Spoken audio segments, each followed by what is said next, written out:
Hello, welcome to Arcade Couch, the best place to do friends get game goodness each and every Monday. My name's Tom Blight, and joining me on the couch this week, ASH Ashley Hobley. Yep. Happy to be here. I think I've done that before, and I do it like, I feel like I space it out enough that every time it catches you off guard.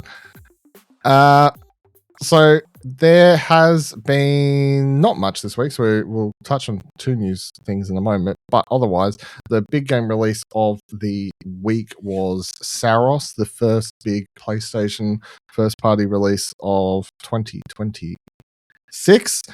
Housemarque's follow-up to Returnal, which I loved, of course. Haven't finished this, just got my code on release day, so put a few hours and stuff in. I've managed to defeat the first boss. I don't know how many bosses there is. I mean, I think people say it's similar, from what I could see, people say it's like similar to Returnal, so I don't know. Returnal had like 4 or 5 bosses anyway, so I'm really liking it so far. I mean, it's basically just Returnal, but with permanent upgrades and a story, I guess, and more character to it than Returnal had, although it's still as weird, which is, I guess, its own thing. The game starts.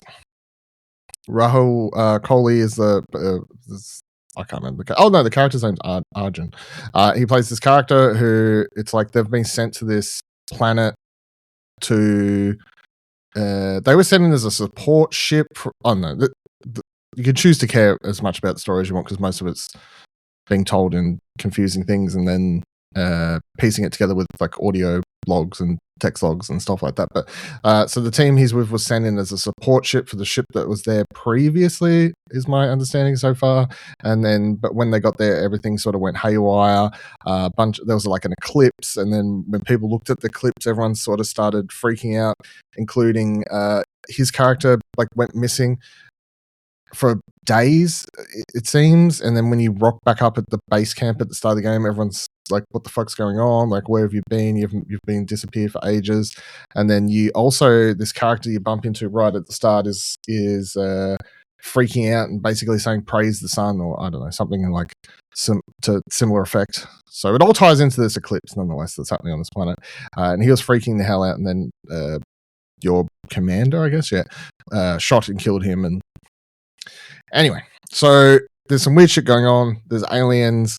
You're trying to find signs of a colony ships, I guess. Yeah, colony ships that come down with you. But of course, it's a very dangerous, treacherous, unknown planet that you're exploring, and it's only you. Well, the interesting about this compared to Returnal is that, so when you head out, there's another guy that you periodically hear from, and on like the radio or whatever, and it's like he's doing his own run. So it's sort of like it's not just your character that's heading out trying to find a way to find signs of a ship and or other survivors as well.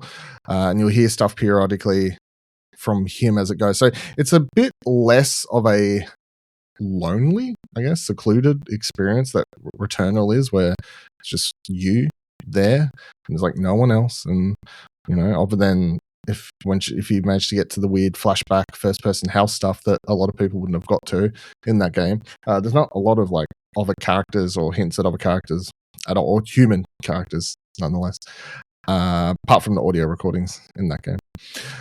Gameplay wise, it's very similar to Returnal. It's still it's a bullet hell Housemarque type thing, but you're doing it in a third person shooter, so you know, enemies shoot out. It's very color coded though, so enemies shoot out orange bullets. They're the ones you're meant to dodge past or dodge through, and when you press L1 to dodge or dash, I guess, dash through, you take no damage from those. You can dash through blue bullets as well. However, blue bullets, you're meant to ideally press and hold in R1, which activates a shield, and you then siphon those blue bullets into yourself to recharge your, I think it's like a power meter. I don't know the official name, but like a power meter that you can use for more powerful attacks with your guns. So Yeah, I mean, I would presume as the game gets further, they'll probably add a harder version. I don't know, red bullets you can't dodge through or siphon up that you probably just are meant to ignore. Time will tell. But it plays out similar enough to Returnal in that you start a run through this area. You get to there isn't like a boss at the end of it. However, if you die, you return. But in this game, it's like, I don't know if the characters have really ever discussed the hows and what's or whys of why your character can come, why you're coming back. I don't really know. Don't really care, to be honest. It's fine. Space sci-fi nonsense, I'm sure. Comes back, but in this one, when you return to the base camp at the start, because Returnal, it's like you just return to literally where you're like ship crashed every time. It's like the start of the game every time you sort of just start the game again. Whereas this time when you die, you come back to the base camp area, and I mean even little things help add more character to it. Just Rahul Kohli's, you come back and he'll be like, oh god, what he'll just mutter stuff to himself about like failing the mission or stuff like that this time, and you can go talk to characters. Stuff will slightly change, like I'm sure it's like maybe after X amount of deaths or time or whatever, you can go talk to some other characters and get a little bit of conversation from them if you want to.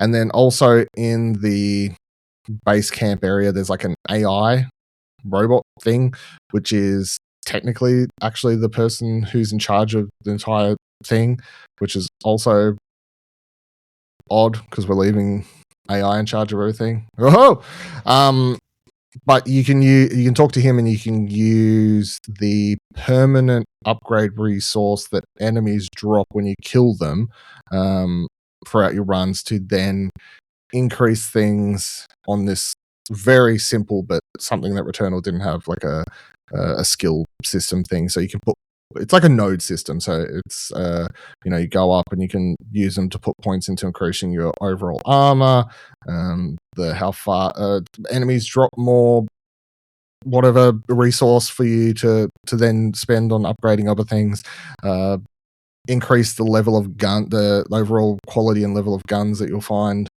out on your runs, and other things I'm sure are yet to come. But it does mean that if you are, I don't want to say bad because that sounds mean, but I guess like let's say that you really, really struggle at the game, you can, and if you really, really struggle at the game, it doesn't really matter because ultimately, as long as you just keep doing runs and killing enemies, every time you come back, you're at least, and I mean, I'm sure if you really struggle to even get past the first boss, over time, the upgrades will start costing more, and probably the enemies you're killing in the first area aren't giving you enough resources to you reach a point where I'm sure they increase, but you are still earning something that Returnal didn't have. And I know that's something that was a complaint about Returnal. I don't have it though. I guess I'm neither here or there on this one so far. Sort of, I don't want to say, I've seen people say the game's easier, which I guess technically it is because it's something it didn't have, and I certainly beat the first boss a lot faster than I did in Returnal. But then I'm also like, maybe the boss isn't as hard. I don't know. So it's just like a combination. What I've seen is people have said there isn't the difficulty spikes that there occasionally was in Returnal. Okay, yeah, because Returnal definitely is like, especially or even the second. I think a lot of people, it was the second boss that most people wall blocked on, and I did for a while too in Returnal. But then weirdly, it was like I struggled so many times on the second boss, but then when I beat the second boss, I just beat the game afterwards. I just went ham through the rest of them. But that was just like the once I overcame him, the barrier. Yeah, but I think that's the one that everyone struggled with. Yeah, so the first boss, so for example, and I think the other thing cool about this one actually is that I was trying to think if Returnal had it, but I don't think it did. So it's like you go through a run, and the levels, we're calling them levels, I don't know, the areas, like, so biomes, I guess, the biomes that you sort of go through, and like the first area, you have to go through to this further point, but then once you reach there, you unlock a shortcut, and then you come back to this area, and then you can go straight to the boss. So then every time you're doing it then after, you still have to play through a fair chunk, well, it's probably like half. And some of it changes when the whole it randomizes, but then there are key areas, like the area the area where the boss door is always the same. And there's always a halfway point that always looks the same. But between there, that sort of changes up as Returnal did as well, the structure of how the levels play out and stuff. The enemy types you see are always the same though. But first boss was fun. Enjoyed it. Completely stooged me on the first go, however, because he had a health bar, and now I'm not trusting any bosses in this game further on. I had the health bar at the top, depleted it. He started going, it's some vine monster woodland creature. I don't know. But he started doing a reaction, and I was like, okay, health bar's gone. That's it. Game over. So I sort of stopped. I sort of looked down for a second at my phone to see what the time was, and then I looked back up, and he's fucking firing more bullets. So I didn't realize it was we're in stages in the boss fights now. One health bar depleted didn't mean he was gone. It just meant he entered the stage 2, and then I fucking died because I stopped paying attention. But then we go back again, and I'm glad I didn't make the same mistake in his second stage, because he did the same thing. Health bar depleted on his second stage. Oh, nope, third stage, motherfucker. Health bar back to full again. So, and it's slightly changed. The first, it's the whole, obviously, he starts just throwing out a bunch of orbs and stuff in the first stage, and it's very easy to pick up the pattern. It's just he always shoots the bullet to the right and the left and dodge them for a second stage, he throws out all these other shit everywhere that you have to dodge that's really hard to dodge. I mean, to be honest, there is a level of playing these sorts of games, and even this, where there's just so many bullets on screen that I don't know what I'm actually doing. It's like your hands are just doing things, and then when you somehow are missing and dodging all the bullets, I don't actually know if I'm thinking about it, but it's just, you're just or getting lucky. And then in the third stage, he raises up all these vines beside you, so you're sort of locked into a corridor effect, and it just means that you have to be a lot more precise about how you're dodging his attacks and stuff. So I assume that the future bosses will play out with a similar structure to them and go forward. But then the other thing that was interesting, and that's as far as I've got before I jumped on, didn't play anymore this afternoon, but after you beat the boss, and then I can continue it on forward, and then in the comparison to Returnal, that game's very much like you have to do everything in one go. There's no okay, time for a break now and recoup yourself or whatnot. That game is designed to be beat in one row. This, however, I go through the door after the boss, has a little bit of dialogue with old mate who's also doing his own run, makes some comment about things have changed, and I'm like, well, yeah, because I just kicked this big boss's ass, which I presume has affected something for wherever he is. But then the door in front of me, he goes, oh no, it's locked, and then there's a little a little transportation thing. You return back to base, so the game forces you to return back to base and actually have a bit of a break and go do some upgrades or whatnot in there. So it is definitely paced out a lot different to Returnal. And I'm like, it's not bad. It's just obviously it's that elements of how it is, but it's interesting nonetheless. I haven't read any of them. I've just done the scanning of headlines for reviews that I plan on doing myself. But I saw obviously there's a lot of big praises and whatever 9s and 10s for the game. I've seen some people giving this ones 7s and stuff though, which I thought was interesting. Or not as saying it was some of the element of Returnal's taken away because of the making it more accessible nonetheless, or whatever words they were using, which I thought was interesting. So I think it's interesting because it's not Returnal 2. It is Saros. It's a completely different game, but people expect it to play and feel the exact same way. It's like complaining that, I don't know, Elden Ring doesn't play like Bloodborne. Yeah. And I mean, it's a similar thing because it's still, the gameplay feels very similar. It's still an alien planet. It's still, a lot of the stuff is called the same, the health orbs, whatever they're called. I can't remember now. But a lot of the structure, the flavor of Returnal is the same. it looks and feels and whatever. It could be set in the same world or universe, for all we know. Not that it really matters or that I'd want that, but yeah. Whereas I guess Souls-likes have no one's ever really complained about because they've never done it. They've never brought or made them super like gone in the other direction. Yeah. They usually go they'll make them harder. Yeah, they don't want to help. They don't want to make it easy for anybody. Yeah. Have you seen anything else about it of interest for you, or did you have? Would you have more interest in playing this one over Returnal? Or I haven't really looked into it too much. Obviously, wasn't super keen leading up to it. But people seem to be liking it. Obviously, lots of people are streaming it. I've seen Rahul Kohli all over the place and popping up in people's streams and that kind of stuff. So, yeah, we'll wait and see.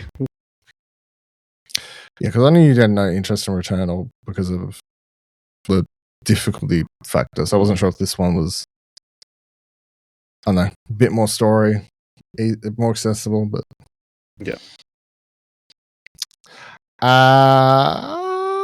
Okay. I'll also say I know I've talked about it already, but I'm still playing Vampire Crawlers. I still think it's very good. And it's kept me up too late some nights where I'm like, oh, it's already late and I've just gotten to bed at midnight, and then I get into bed and I'm like, no, I'm not tired enough. I'll just play 15 minutes or something. Next minute, an hour later, struggling to keep my eyes open but refusing to. Which is, it's so funny to me because I know you said it didn't have the same itch, wasn't scratching the same itch for you, but it's like nothing like Vampire Survivors, really. But I don't know, it still has enough of a one more go to me. Yeah, no, I totally get that.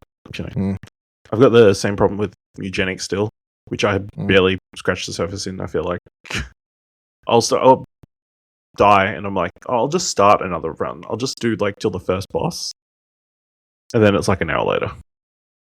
Time's just disappeared. I did forget to tell you, I haven't talked about it because I haven't played enough, but I did play about half an hour of that. Yeah. And I enjoyed it, but I need to get back to it properly before any end of year game voting and stuff like that. But yeah. Yes, I can quickly see the appeal, I guess, within half an hour. Yeah. All right, so and by couple I mean the literal definition, news stories this week. So firstly, the first trailer for Zach Cregger's Resident Evil movie is here, right? Press start. The first teaser trailer for Zach Cregger's Resident Evil adaptation, which debuted at CinemaCon last month, has been released online, and while it doesn't directly adapt any of the games we think, it looks pretty solid. The film is said to take place on the outskirts of Raccoon City, parallel to the events of Resident Evil 2, and follows a medical courier played by Austin Abrams, best known for his role in Cregger's last film, Weapons. Although it has been stated previously that Cregger has been given carte blanche to do what he pleased with the IP, he still expected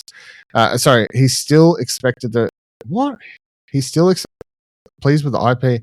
He still expected the franchise's fans to be displeased with the decision not to adapt Leon's story directly. Speaking in a QA on the PlayStation blog, Cregger said, quote, "So I wanted to tell a story that could take place in a Resident Evil world, but wasn't telling a story that the games had already told. To me, it would feel like there's no kind of winning there if I were to tell Leon's story because the games do such a great job. It would just kind of be redundant and ultimately, I think, disappointing. So I would rather just kind of celebrate everything I love about the games by telling the story that could exist on the sidelines of one of their games." The film comes out September 17th, 2026.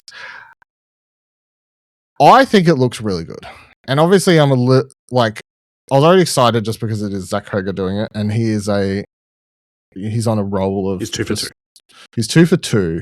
And like Barbarian was fantastic. Obviously Weapons got an Academy Award performance out of it. So, there's a lot going for this one. I really like the trailer, but it looks nothing like Resident Evil, and I don't care. Is the thing. Like if you showed someone this trailer, and they knew what Resident Evil was, and they could pick references or whatever it is. At least like that, maybe not a hardcore fan because they might spot some things, but like the average Resident Evil player, I just don't think without telling them it was, they would have any idea it's really a Resident Evil thing. I don't really mind that though, to be honest. Like, just I'm all for him doing what he wants. I think I'm just judging it as like if I was just like judging the trailer as a trailer, but like, this is a cool teaser trailer for some wild looking apocalypse thing, and especially the part at the end where shit's just going off, exploding everywhere. I don't know. There's no like standout Resident Evil shit in here that I could see either. Like, there's no lickers, there's not really any proper normal zombies or anything like that. I think it looks cool. I like the idea of it being parallel to the actual canon storyline as well, instead of doing some Mila Jovovich thing or whatever. So these, not at all your wheelhouse, but you love to play Resident Evil games when they're at conventions. So what what did you think? Looks nothing like Resident Evil 2 remastered.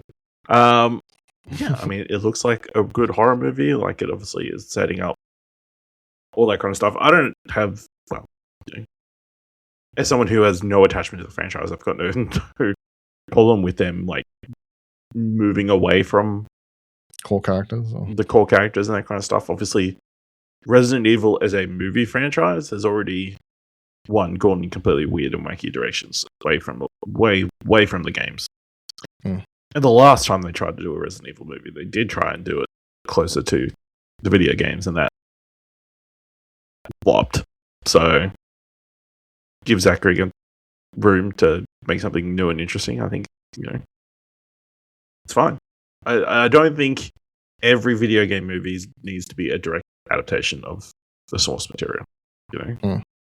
You can like fill in gaps of the lore and story with films, or do things that make interesting movies at least. They're just borrowing the IP name, a lot of these. So my only question or potential predicament that I think arises from being like it's set in tandem to events of Resident Evil 2 happening at the same time is how many people are just going to go sitting in the movie and not really be taking in the movie properly, because the whole time they're just looking or expecting clues, like Easter eggs, cameos, like that sort of, you know what I mean?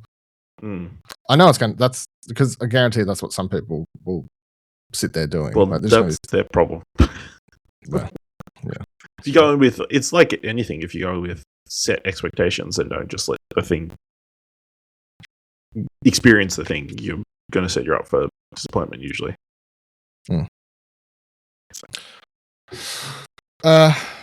Yeah, I'm keen. It's September. Yeah, I mean, all the talk around this movie is very positive. But I think we talked about it somewhere else, probably what you want to watch, but it's been described as Mad Max Fury Road, but a horror movie. So, if that sounds good to you, you'll probably like this movie. It sounds fantastic to me. So, I think it's wild how fast he got it out too. Like, really. Yeah. Like, I know he started shooting it pretty fast after like wrapping weapons, but it's a very fast turnaround, I think. All things considered. It's still another 3 months away, so. Yeah, but even like he didn't take a break. He's happy after weapons, and I think green lit for the project. He wasn't fucking around. He was like, all right, pre-production, let's begin today. I'm allowed to do it, pre-production today. And we'll get into shooting ASAP. So. That's what, yeah. He started filming October last year. Yeah. So, let's have a quick look. We go winded weapons. 13-month turnaround. Yeah, something like that. And weapons came out like mid-June or something. I don't know, like mid last year, I think. Yeah, weapons were shot like a year before, so. Yeah. But still, he finished like. Yeah, it's still post-production, all that kind of stuff. Involved in that. And then press for weapons. Yeah. So, yeah. Good for him. Good on you, buddy. All right, the other thing that came out this week was news about Dark Fantasy the blood of Dawnwalker. So Eurogame, written from Eurogame, dark fantasy art vampire RPG, The Blood of Dawnwalker gets a release date and an autumn showdown with Fable. Publisher Bandai Namco and developer Rebel Wolves have announced that the game will release on 3rd of September. The game previously had a vague 2026 window, but now it's got an exact date. The announcement ends in a bit of speculation about whether The Blood of Dawnwalker would try to avoid a showdown with a big Xbox RPG Fable, which has an unspecific autumn release date, and whether it's steer clear of Grand Theft Auto 6's November. However, Rebel Wolves co-founder and The Blood of Dawnwalker director Conrad Thomas Skouskis, oh my god, didn't seem outwardly concerned about competition when they asked him about Rebel Wolf Studio in Poland recently, saying, quote, if we are worried, we spoke about it with the guys, and the first idea is that you shouldn't be worried about the stuff you don't have control of. And you never know, because the games are moving and there are lots of interesting games appearing this year. But I'm really confident, and the game we have is really great. I think that RPG players are waiting for bigger games like ours, which are telling good stories and giving freedom and following them into the role in these worlds. And I keep my fingers crossed. I think will be good. End quote. The Blood of Dawnwalker follows the adventures of Cohen, a half-human, half-vampire hybrid who has to rescue his family from the clutches of vampires before 30 days and nights runs out. Matching his hybrid nature is a hybrid approach to gameplay, whereby Cohen has different powers as a human through the day and as a vampire at night, offering him different opportunities. As a vampire, he can blink through the air and walk up walls, for example. The game also differs from having a looser pen and paper like RPG structure, whereby we're presented with a world and asked to carve out our own paths for it rather than following a main quest. We have an overarching goal, but how about we go achieving it is up to us. This results in people having quite distinct experiences from each other, a bit like Baldur's Gate 3. I saw there was another article, news piece going around where he said that people will just be able to beat the game technically, like, very quickly from the outset if they want. There is a way to, apparently, that he said there would be a way to just, once you figure out, just skip this, don't go do that, sort of find your way credits, so the game is shaping up to be very good. I think I'm keen for this one. Obviously, when they put out the first trailer, it was highly intriguing, but it's the whole, like, bunch of people involved from ex CD Projekt Red and all that sort of stuff, and it's a new IP, big RPG product game coming out. So, How are you feeling about this one? I mean, it's intriguing just because of who's involved and all that kind of stuff, and they're talking about very interesting systems and that kind of thing. Although, it's reminding me of what was the real time game from last year that everybody was real time fantasy based on Kingdom Come Deliverance? What is it? No.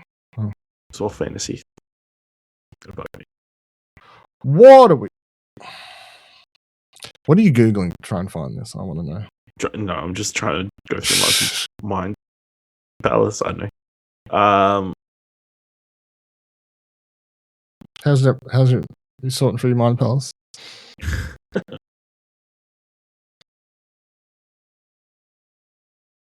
I think it's Dragon's Dogma. That had that was like a couple of years ago, but yeah. Okay, a couple of years ago. That had like a real time system, right? Yeah, I think so. I've still got my sealed copy on the shelf. Of course, yeah. Yeah, so something like that where, there's a set time for the events of the game to play out, and you kind of have to choose. So, yeah. The one article that I saw about this was like, you can either complete the plot or you can go romance baddies, Choice is yours. What are you going to choose? The choice is yours. So, as you would expect from the people behind The Witcher and CD Projekt Red.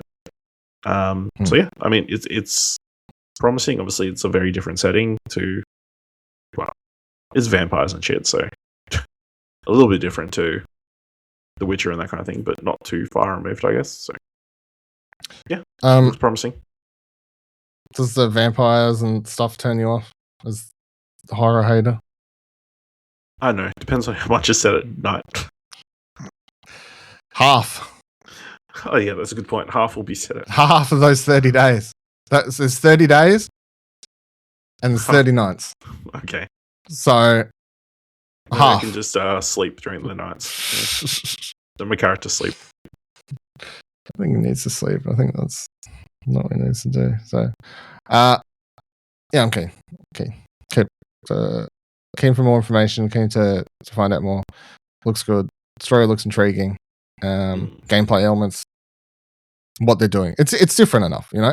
It's like it's a whole open world stuff and whatever. You're like, yeah, I've seen that before. I've seen all of that, and then they're like, yeah, but this, like, we're tweaking this or we're doing this. Like, there's enough little sprinkles of difference in there to make it exciting, I think. Okay. I mean, the article kind of puts it this way, but which one would you want to play, this or Fable? That. Okay. I mean, nothing against Fable, but yeah, that's Xbox attempting to revive a franchise, and that game's also. I feel like I've been waiting 10 years at this stage for that. So you know, there is a level with the. I think we've talked about this before. Sometimes when games, even if they look really exciting at start, but they take so long to come out, and you see so many different trailers and there's delays and all these sorts of things. But by the time it comes out, you're sort of like, worn out. I'm over you. Now, it could still be good. But, and hopefully it is, because it's got Richard Ayoade in it. So, but I mean, and also, to be honest, like, thematically wise, vampire games sort of is ticking more boxes for me than Fable. Let's be honest. Yeah. Okay. That sounds like more like a Dylan game than. But why not both? Why not both? Why not? Because of actual real time. That's the problem. Yeah, that's the correct answer. But if time wasn't a problem, why not? Why not? All right. I haven't done my article, so we're using press starts, shout outs for games that are coming out in May. I'll read through their list. Please stop me on anything of note, and I will do the same. And I actually don't know what actually comes out this month. Really? I can't remember a lot. So we'll find out together, because I haven't scrolled through it. So starting May 1st, Constance, Motor Slice, Kill It With Fire 2, shout outs to Spiders. Mixtape comes out May 7th. There's still time for it to be delayed, but it's very unlikely because it being like 3 days out. Yeah, correct. So Mixtape is the one we'll both be keen for, I'm sure. Yep. And PlayStation Plus, I think. Not that I've seen. Okay, I might be making that. Okay. Out on anyway, but Call of the Elder Gods comes out May 12th. I'm keen for that. Big fan of Call of the Sea. This is the sequel. Very good. Clockwork Ambrosia, May 12th. Directive 8020 comes out May 12th. That is the Dark Pictures game where they've sort of made sure to not really say that's Dark Pictures anymore, and they're just sort of trying to they get don't people not to include in the focus on title. that. They just include in the image. Yeah. This one's like a space one this time. Also stars, what's her name? I can't remember her name now. 007. Lashana Lynch? Yeah. There we go. Indiana Jones and the Great Circle comes with the Nintendo Switch 2. Wow. Hotel Architect, May 19th. We've got Darksiders War Mastered Edition. If you would like to play the first Darksiders for the first time, I guess, or you want to play. May 19th, Forza Horizon 6 comes out. Keen for that, of course. New Forza Horizon game is a good month because every Forza Horizon has made my top 10 games list by the end of the year. So, keen for the new one, of course. We're also in Japan this time, so, should be fun. Thick as Thieves comes out May 20th. Coffee Talk Tokyo comes out May 21st. That's the third Coffee Talk game. Keen for that. I enjoyed the other ones. Gallipoli comes out May 21st. What the fuck is this? I had a look into this. I mean, it's very intriguing. It's the fourth game in a series based around World War One battles. It's like a tactical. It's described as a tactical squad-based multiplayer game up to 50 players can fight in the events of Gallipoli. This is some Nicholas Price shit if I've ever seen it. Yeah, absolutely. Done by a Dutch team. I know it just because it's evocative because Gallipoli is so closely tied with Australian military history. So that's why I saw that. I was like, Gallipoli. Yeah, but it's being done by a team that's like, we're just going through the different main battles of World War One and making a different game each time. So I just want to play it to hear terrible Australian accents or something. Well, it's interesting. I looked at the screenshots and it's like, that guy's British, and then there's one dude with like the the hat. Yeah, with the side. Like, that's Australian. Yeah. And all the British dudes are wearing like the helmets. Yeah, of course. Yeah. Yeah. Interesting. Same day, May 25th, you got Yoshi and a Mysterious Book. Keen for that. Love Yoshi. Little guy. New adventure. Loved Woolly World. Love Crafted World. Let's go. Considering Zero Parades for Dead Spies comes out. Tales of the Rise, Beyond the Dawn Dish comes out May 22nd. Also Bubsy 4D and Lego Batman Legacy of the Dark Knight. Very excited. Yes. Yeah, I thought you would be. Let me Lego Batman. All the Lego Batman. I'm very keen to find out how they're going to weave all these different stories together. Just how they've marketed it is like the ultimate. It's all Batman, the movies. Yeah. It's all the movies together, but also a cohesive story, kind of. Somehow. Very keen. Yeah. Is that out this month? 007 First Light. Yes, finally. What the fuck? That snuck up. I completely forgot that was. I thought it was out further away. There you go. Well, it's at the end of the month, so. Yeah, I know, but still. Nonetheless. Yep. 007 First Light, May 27th, alongside well, no, it's the week after, actually. Sorry. Yeah, Batman was May 22nd. This week, big preview blitz. Everybody went and played like 3 hours. And from everything I've seen, they're all very positive. With a lot of people saying Game of the Year contender already. So, yeah, cool. Which is surprising because the reaction to the trailer, the gameplay video was not thing. super positive, but you know, I guess actually getting hands on is a little bit more fun. So, very excited. Yeah. Okay. Cool. A few games coming out this month. Hey, turn into a big one. Finally. It's back ended, but you know, but still, it's fair. There's actually a fair bit this month. May 28th, Bluey's Quest for the Golden Pen. Yep. This is from. I think this is not the Australian one. No, this isn't one of the Australian ones. I'm trying to remember which studio did this one. I think it is Gameloft. Half Brick Studios. Half Brick. The other ones. The upcoming one is from Gameloft. Cool. The photo one. Yeah. Oh, this looks. I want to play them both. I'm going to play both the Blue games. Good. It's already out on mobile, I believe. Okay. And it's been positively received. So this looks like it'll fit great on my Nintendo Switch too. Oh yeah, absolutely. Love that art style and everything that they've done for it. So. Cool. Also, same day, Crash Out Crew comes out, and then May 29th, Little Nightmares 2 Enhanced Edition for the Nintendo Switch too. So I mean, that's pretty big month. 007 First Light, Lego Batman, Yoshi and the Mysterious Book, Forza Horizon 6. Yep. And what was I with that? Mixtape, I guess, would be probably the highlights amongst all that. Yep. I mean, Zero Parade, if it lives up to whatchamacallit.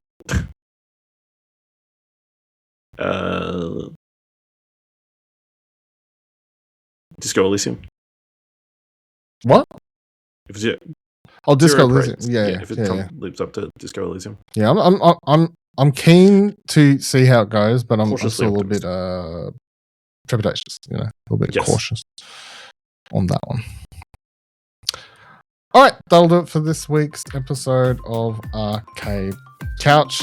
Let us know what you're excited to play for the month of May, or your thoughts on Saros or anything else. You can do that by heading to explosionnetwork.com/follow, where you can find all of our social media links. And if you'd like to support the show and support the podcast and or explosionetwork.com as well, head on over to explosionetwork.com/support. We will see you here next week, same time, same couch.